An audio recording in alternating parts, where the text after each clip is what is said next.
Montana Territory, 1881. Snow fell in slow, heavy drops, soaking into the canvas roof of the prayer tent as she whispered words to a name she could not say. Brielle Kersey knelt in the dirt, fingers tight around the rosary she had carved herself from cottonwood. Her lips moved, but no sound came. She was not Catholic. She was not anything anymore. But she prayed anyway because she had nothing left, and because her children were still missing. It had been 6 days since the Apache raid near the Powder River.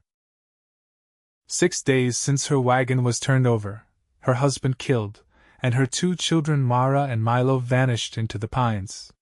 She had run through the snow barefoot, blood soaking into her skirts, screaming their names. But the woods had swallowed them whole, and the world had gone silent. Now, she prayed in the tent behind the burned-out mission, where no one came anymore. Not even the wind. "Ma'am?" She turned slowly, blinking away tears. A man stood in the doorway, tall and mud-covered, his hat in one hand, a candle in the other. "I brought this," he said. "Figured you might want light." He stepped inside and lit the candle without waiting for her to answer, setting it gently on an overturned crate. Then he backed away, polite and quiet. "I do not know your name," she said after a moment. "Matthew Kade." His voice was rough like the winter wind, but calm. "I do not need to know yours unless you want me to." She stared at him. He had a scar across his eyebrow and a split in his lower lip, crusted with dried blood. He looked like he had been riding hard for days. His coat was torn at the shoulder. "You do not ask questions?" she asked. "No, ma'am. I just saw the candle in your hand and figured you did not have a match." She almost wanted to laugh. She had been praying to a name she could not say, and this cowboy walked in and lit a candle like it was the most natural thing in the world. "My name is Brielle," she said eventually. "Brielle Kersey." He nodded once and stepped back toward the tent opening. "I am looking for someone," she said before he could leave. "Two someones. My children." He turned around, his hands still on the flap. "They are alive," she added, voice breaking. "Mara is 8. Milo is 5. They were taken in the raid on the trail north of Big Timber. It was 6 days ago. He looked at her for a long time, then let go of the flap and stepped back inside.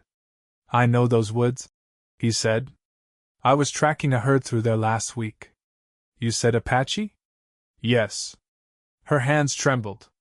She gripped them together in her lap. "Then I will find them." He said it like a promise. Not a guess. Not a favor. Just truth. "You do not even know me. I do not have to." The candlelight flickered between them. She looked at this stranger, this cowboy with blood on his coat and quiet in his bones, and something in her chest cracked open. "I do not have money." "Not why I said yes." She blinked hard, nodding. He looked around, then pointed at the crate. "You should sleep. I will get my horse, and we will ride out at first light." "We? I do not want you waiting here, wondering." He hesitated. "You ride?" She nodded. "I do." "Then we ride together." She watched him go, the flap falling behind him. She had prayed to a name she could not say, and instead she got a man who lit a candle and did not ask questions. And somehow, it felt like the answer she needed. They rode at dawn, the prairie still frozen and the air sharp enough to bleed. Brielle wore her husband's old trail coat, too big in the shoulders, but warm. Matthew gave her a horse that did not spook and rode beside her without saying much. The silence between them was not heavy. It sat like an extra blanket, comforting, solid. They stopped at a creek midday. He handed her a tin cup of warm broth he had heated over a small fire. "Where are you from?" she asked as she held the cup. "Nowhere anyone remembers," he said. She gave a faint smile. "That sounds lonely." He looked at her then in a way that made her stomach tighten. "Lonely is when you know what you lost."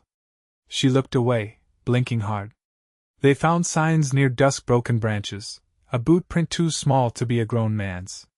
"That is him," she said, crouching beside the print.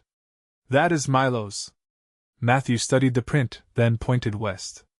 They are moving toward the canyon. If they are with a small group, they will camp before dark. She nodded. Then we ride faster. He helped her into the saddle. His hand brushed hers, barely a second of contact, but it was warm and steady. They rode hard, pushing through scrub and snow. Brielle's legs ached, but she did not complain. Not once. And Matthew never let her fall behind. By nightfall, they saw the flicker of a fire in a hollow near the canyon wall. He pulled them into the trees and tied off the horses. We go quiet, he said. You stay behind me. She nodded. They slipped through the dark like ghosts. Her heart thundered. Then she heard it, a child's voice, faint but real. Stop moving, Milo. Mara. Brielle's knees almost gave out. Matthew's hand caught her arm, steadying her. They are alive. She nodded, breath shaking. The camp was small, 3 men, all asleep, rifles leaning on a stump. The children were tied, but unharmed. Matthew moved fast. 2 steps. 3. He cut the rope around Mara's wrists, scooped Milo into his arms, and was back in the shadows before the men even stirred. Brielle grabbed her daughter, covering her mouth gently as she hugged her tight. Mama, Mara whispered, eyes wide. Sure, baby. I have you. They ran. The men shouted behind them, but Matthew fired a warning shot and the rest was hoofbeats and snow. When they stopped to rest 20 miles east, the children asleep in her lap, Brielle looked across the fire at Matthew. You did not have to help me. I know, he said. She looked down at her children, then back at him. Why did you? I saw a woman on her knees in the dirt, praying to something she could not name. That kind of pain. It deserves more than silence. She swallowed hard. He added more wood to the fire, the glow lighting his face. You and the children. You have somewhere to go. She shook her head. No. Not anymore. He nodded slowly. Then stay. I got land. A cabin near the Gallatin. Needs fixing, but it is solid. She stared at him. You do not even know me. I do not have to. She laughed softly through her tears. You always say that. I mean it. She looked down at the children. Then back at him. Then yes, she whispered. And for the first time in days she felt warm. Not from the fire, but from him. The cabin stood at the edge of a frozen bluff, rough-hewn from timber that had darkened with age and wind. Smoke curled steady from the chimney. A corral leaned into the slope behind it, half buried in snow, and the barn leaned too, but not enough to matter. Brielle stepped inside first, carrying Milo wrapped in a quilt. Matthew followed with Mara asleep against his shoulder. The floor creaked under their boots. Brielle's eyes swept over the space, a table with one leg braced by a stone, 2 chairs that didn't match, a pinewood cradle tucked in the corner though no child had been born here in years. A stove glowed with coals. I laid in some firewood before the snow started up again, Matthew said, lowering Mara gently onto a bed tucked against the far wall. Not much, but enough for the night. She placed Milo beside his sister, tucking the quilt around them both. They didn't stir. I'll fix something hot, he added, moving toward the stove. I can do that, she said, stepping in beside him. He let her. She found a tin of dried beans, a bit of fatback wrapped in cloth, and water from a barrel set just inside the back door. The work steadied her hands. Matthew sat across the room, elbows on his knees, watching without pressing. You built this place? She asked as she stirred. Not alone. My brother helped. Years ago. She glanced at him. Where is he now? Buried up north. Along the Judith. She nodded, not asking more. They ate in silence, each with a tin plate, the warmth from the stove drawing fatigue into her bones. Afterward, she rinsed the dishes in warm water, drying them with a square of finely stitched muslin. I didn't expect to ever see them again, she said quietly. Mara and Milo. He stood by the window, hands in his pockets. They're strong. Both of them. That comes from you. I should have kept them closer that day. Her voice cracked without warning. I should have. You can't carry that weight. Not when it came with guns. She turned toward him, her breath catching. You talk like you've lost people too. He didn't answer right away. Then, I have. She waited, but he didn't add more. He didn't need to. I'll sleep by the door, he said, pulling a rolled blanket from a crate. That way if anything tries to come through it, it goes through me first. Brielle didn't argue. She draped another quilt over her children, then sat on the edge of the bed, unpinning her hair with slow fingers. You don't talk much, she said. He looked toward the fire. I learned not to talk unless there's something worth saying. She let the silence settle. It didn't feel like distance anymore. What did you do? Before all of this? Rode cattle. Broke horses. Dug fence posts. Nothing that left much behind. She watched the firelight shift across his face. Do you ever think of leaving all this? He glanced at the window. Montana's got more ghosts than people come winter. But I think I'd rather stay where I know the land. She nodded. My husband wanted to go south. Said it was warmer. I think he just wanted to forget the war. Matthew shifted. He serve? Union. Quartermaster's clerk mostly. He never carried a rifle, but the dying still got on him. You loved him? Yes, she said. But I don't think he ever came back whole. Matthew didn't reply. She stood, wrapping her shawl tight around her shoulders. I'll take the morning watch. You've done more than enough already. I'll be up before the sun. I believe you, she said, and her voice carried more than thanks. He nodded once and settled on the floor near the door, rifle close, boots still on. Brielle lay down beside her children, their warmth pressed against her. Her hand brushed over their hair, and her eyes stayed open a while, watching the man who didn't ask questions keep watch in the dark. A wind moved across the bluff, low and restless, but inside the cabin the stillness held. Not empty. Safe. By late March, the thaw had begun. Ice pulled back from the edge of the creek in long, wet ribbons. The ground softened underfoot, still cold but no longer brittle. Trees stood bare but waiting, and the wind that came down from the Gallatin peaks no longer bit it brushed. The cabin held its warmth longer each night, and the children stopped coughing in their sleep. Brielle stood on the front step, apron tied around her waist, sleeves rolled to the elbow. She was scraping soot from the kettle with a fistful of sand when Matthew returned from the high ridge. He brought with him a brace of rabbits, a pine branch tucked behind his saddle, and soil under his nails. You find anything up there? She asked, not looking up from her work. South slope's dry enough, he said, tying the horses beside the barn. Could put in potatoes if we start this week. She rose, wiping her hands on her apron. Milo's been asking to help plant something. Matthew glanced toward the window. He's got the hands for it. Light, careful. She watched him tug off his gloves, setting them on the rail. You always notice things like that? He shrugged. Spent enough time alone. Makes a man quiet. Quiet makes a man watch. Brielle leaned against the post, folding her arms. You ever think of traveling further west? Past the divide? He looked at her, considering. I did once. Thought maybe the Bitterroots hold something different. But land is land. Trouble finds you no matter the view. She nodded.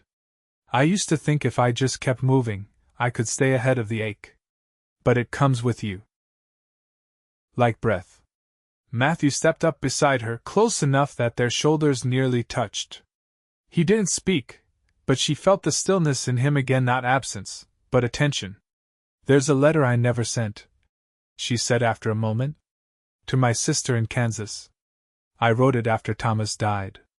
Told her I might come east. You still want to? I did. But now. She looked toward the field, where Mara knelt in the dirt with a tin pail, collecting stones. Now it feels like I've already arrived somewhere. Matthew studied the horizon. Some places don't show up on maps. Brielle turned to him. You ever write letters? No one left to send them to. She tilted her head. What about friends? I lost most of those before I turned 20. The rest scattered after the war. He didn't say which side he'd ridden for. She didn't ask. I've lived in this cabin going on 7 winters, he said. Most folks don't make it past 2. She looked up at him, shading her eyes from the sun. Why'd you stay? He hesitated, then met her gaze. Because I kept hoping someone would come along who could stay too. The wind stirred her skirts. She didn't look away. That why you lit that candle? No, he said softly. I lit it because I saw you kneeling with your hands shaking, and I didn't want you to be alone in the dark. Brielle swallowed. You always speak like that? Only when it matters. She stepped down from the porch, brushing past him. Come help me with the fence, she said, her voice steady. We can talk while we work. He followed without a word. They spent the rest of the afternoon driving new stakes into the thawing ground.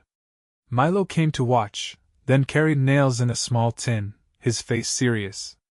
Mara sang under her breath as she followed a beetle down the fence line. By dusk, the fence stood straight again, and Brielle's palms were raw from the rope. She didn't mind. She sat with her back against the post while Matthew packed up the tools. You were right, she said as he walked past. He looked over his shoulder. About not needing to know everything, she said. Some things grow better in quiet. Matthew didn't answer right away. Then he crouched beside her, resting his arms on his knees. I think I knew it the first time I saw you, he said. That you weren't going to leave. She looked at him, heart slowing in her chest. I didn't know it then. I do now. The sun dipped low behind the ridge, casting the field in gold. The children chased one another in a wide loop, their laughter carrying. Matthew reached out and brushed a strand of hair from her cheek. His hand was calloused, but the gesture was gentle. Brielle caught it with her own and held it there. They didn't speak. They didn't need to. There, with the earth soft beneath them and the sky stretching wide above, everything that had broken began to knit. Not with noise, but with the quiet, steady promise of staying. The last of the frost lifted from the garden beds by April's end, leaving the soil dark and waiting. Brielle knelt beside the rows with a sack of sprouted seed potatoes in her lap, dirt beneath her nails and a ribbon holding her hair back from her face. She worked slowly, pressing each piece into the earth with care, her hands remembering things her body hadn't done since girlhood. Matthew was building a new gate. He'd taken the broken slats from the barn wall and planed them smooth, his shirt sleeves rolled up and the sound of the plane steady as breath. He hadn't said much that morning, but he didn't need to. She could feel the shift in him, something resting that had once been taught. Mara sat on the porch with a slate on her knees, tongue between her teeth as she copied letters from a book Brielle had pieced together from what little had survived the wagon. Milo was asleep in the shade of the apple tree that hadn't bloomed in years but still stood, stubborn and hollow-barked. Brielle paused, brushing sweat from her brow with the back of her wrist. Did you always work with your hands? She asked, her voice carrying across the yard. Matthew looked up from his task, thumb running along the edge of the new hinge. Didn't have much choice. My pa wasn't one for idle boys. What was he like? Hard. Not cruel, but near enough you couldn't tell the difference some days. He stood, stretching his back. He'd wake us before dawn and say, "The sun's not waiting on you." I used to think he was just mean. Now I figure he'd seen too many days wasted.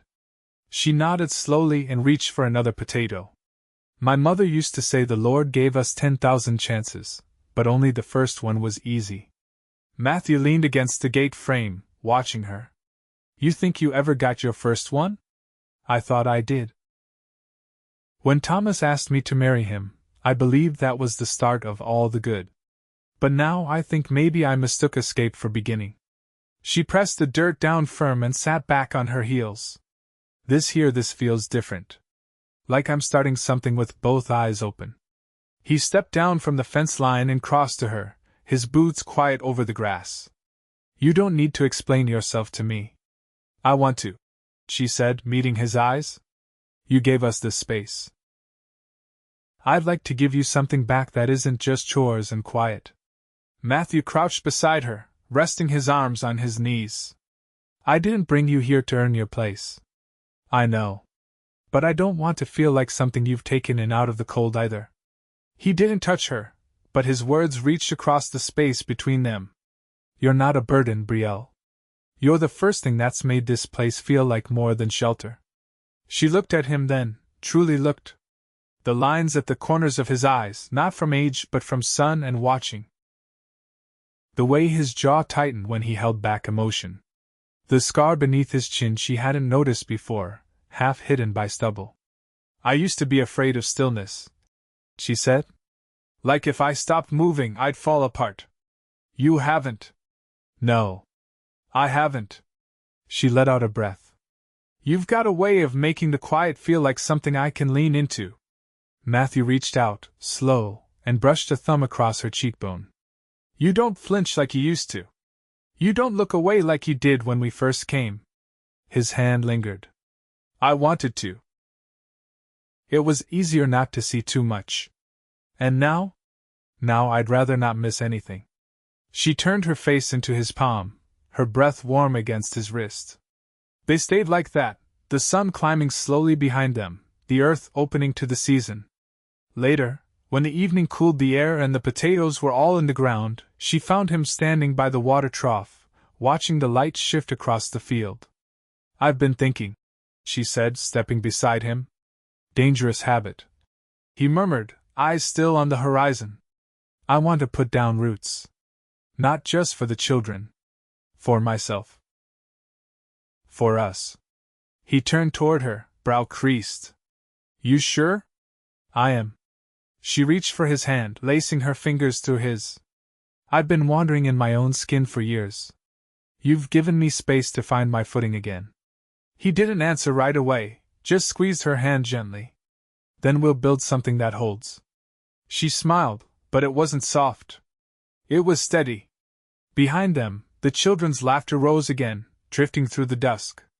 And for the first time in a very long while, Brielle didn't feel like she was surviving her life. She felt like she was living it. Rain came in early May, steady and slow. It soaked the roof with a soft rhythm, drummed against the window panes, and turned the yard to black mud. The potatoes had begun to sprout, and the fence held strong despite the wind's restless tug. Inside, the warmth of the stove reached the far corners of the cabin, and the days passed like smoke, quiet, curling, and full. Brielle stood before the hearth, rolling dough on the flour-scrubbed table. Her sleeves were damp from washing, her apron streaked with ash and flour.